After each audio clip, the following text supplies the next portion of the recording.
A 1985 kidnapping of a 17-year-old girl, told by her abductor to write her last will and testament before being murdered. A family then tormented with phone calls from an untraceable source detailing her safekeeping and well-being, all the while unknowing that their daughter's body had already been dumped by the abductor, now turned murderer, who then went on to murder a second victim. Little did he know the last will and testament he made his victim write would lead to his eventual capture.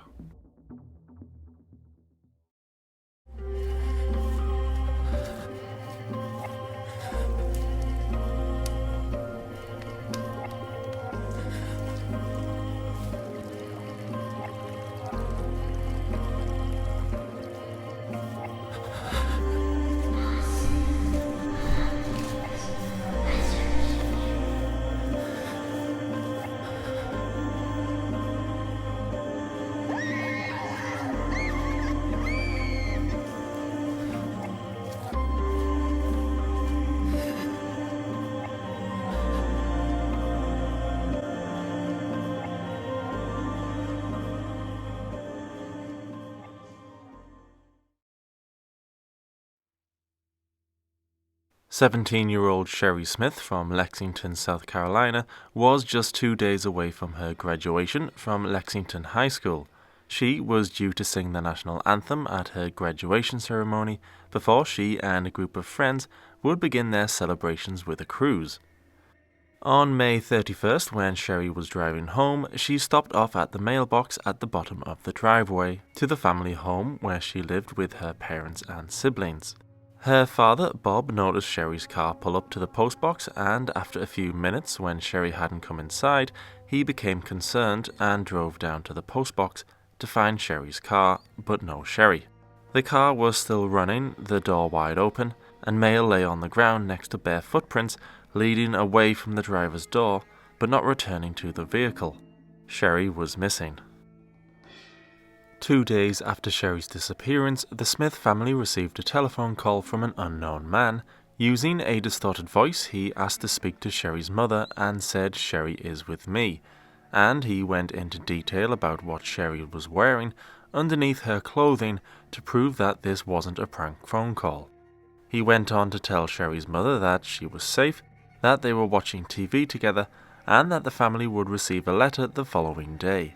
The call was traced to a payphone 20 miles from the family home, but the technology in 1985 meant that by the time they had traced the call, whoever it was had already gone. Detectives went to the Lexington post office and found the letter addressed to the Smiths. The letter was written in Sherry's handwriting, and the title across the top read "Last Will and Testament." Within the letter, Sherry knew that she wasn't returning to her family alive, even writing that she wished to have a closed casket, presuming that she would be murdered in a way that her body wouldn't be suited to be seen. Although only being 17 and going through what must have been a terrifying ordeal, Sherry's priority in the letter was to comfort her family, reassuring them that some good will come out of everything that was happening. "I love you, Mommy, Daddy, Robert, Dawn and Richard, and everyone else, and all other friends and relatives. I'll be with my father now, so please, please don't worry. Just remember my witty personality and great special times we all shared together. Please don't even let this ruin your lives. Just keep living one day at a time for Jesus.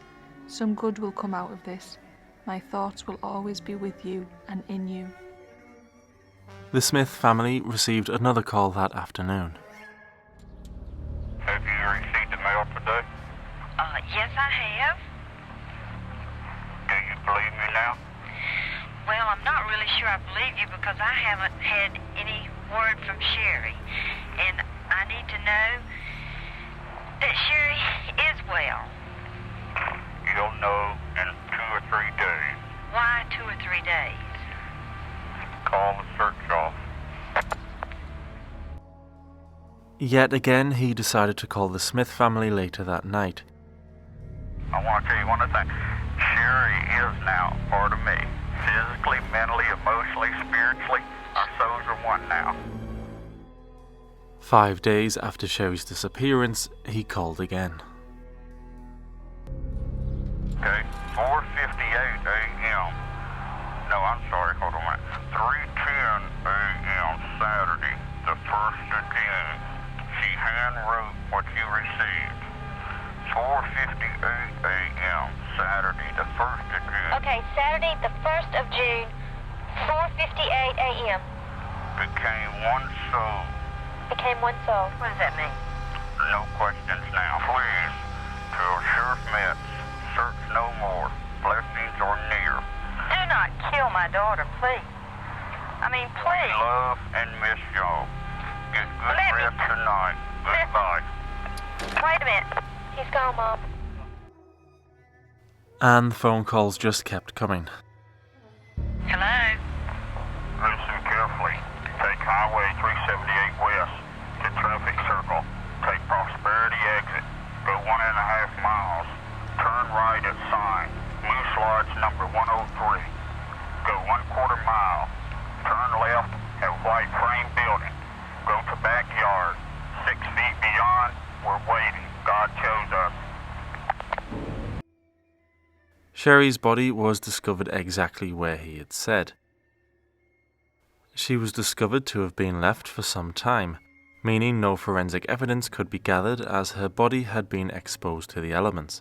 An autopsy showed that Sherry was killed within 12 hours of her abduction, and that the killer was careful not to leave any evidence behind, even cutting off pieces of her hair that had been stuck on duct tape and therefore could have his fingerprints on. The telephone calls to the Smith family didn't stop once Sherry's body was found. Knowing the date of her funeral, the killer chose that evening to call once again, this time describing details of Sherry's death, including how he sexually assaulted her before letting her choose her own way of death. He allowed Sherry to choose the time and method of her killing, with the choices being either shooting, overdose, or suffocation. Sherry chose suffocation. God was ready to accept her as an angel, he said to the Smith family. The Smith family obviously didn't want to hear these calls. However, they knew they had to keep him on the line for as long as they could to help police locate him, but he never stayed on the line long enough. FBI agents John Douglas and Ron Walker began making a profile of the killer. He would be mid to late 20s or early 30s, white, overweight, and likely to have committed sex crimes before. As he enjoyed taunting and had an overwhelming need to be in control, they identified him as being someone who viewed their life as not going to plan, maybe financially or romantically, and decided he had suffered a series of rejections and ultimately was probably recently divorced. Despite his probable failures in life, he was above average intelligence with enough knowledge of electronics to distort his voice and an organized killer, sophisticated in his methods and probably planned this murder with little impulsiveness. This was shown in the way he talked during the phone calls, which sounded like he was reading from a script, sometimes stumbling his words and then going back to the beginning of a sentence and starting over, saying it word for word the same. The FBI concluded that the killer was now drunk on power and delighted in the control of being able to manipulate not only Sherry, but also her family, and that it was only a matter of time until he killed again. 2 weeks later, 9-year-old Deborah May Helmick, who, although much younger, resembled similar features to Sherry, went missing as she was playing in her front yard. On June 23rd, just after midnight, the Smiths again received a phone call from Sherry's murderer, now also claimed to have killed Deborah, and gave directions to the body. Detectives followed the directions and discovered Deborah's body just off a dirt road amongst thick bush. As covered in the FBI's profile of the murderer, he was above average intelligence and made sure not to leave any evidence on Deborah's body. He was enjoying the power he felt from having the detectives and the Smith family at his mercy, with his confidence growing so much that he no longer distorted his voice on the phone calls. Detectives knew he would kill again and went back over any evidence they had, including the handwritten last will and testament from Sherry. Detectives again looked at the letter and identified that it had been torn from a pad of paper, meaning there was a good chance that the killer had written on previous sheets of the pad, which may have left indentations on the sheet Sherry wrote her letter on. A forensic document examiner used an electrostatic detection apparatus on the letter, which unveiled exactly what detectives needed to catch the killer. What they found was a call in case of emergency list. One number detectives were able to establish and make contact with was a relative of Ellis Shepherd, who lived just 15 miles from the Smith home. When detectives spoke to Ellis, he had an alibi for the time of the murders, as he was on vacation with his wife. However, a man had been house-sitting for him, and he'd left a list of emergency contact numbers. On listening to the recordings of phone calls, Ellis identified the voice of Larry Gene Bell, the man who had been looking after his home. 28 days after the kidnapping and murder of Sherry Smith, Larry Gene Bell was arrested. Police found further evidence in Ellie Shepherd's home which incriminated Bell.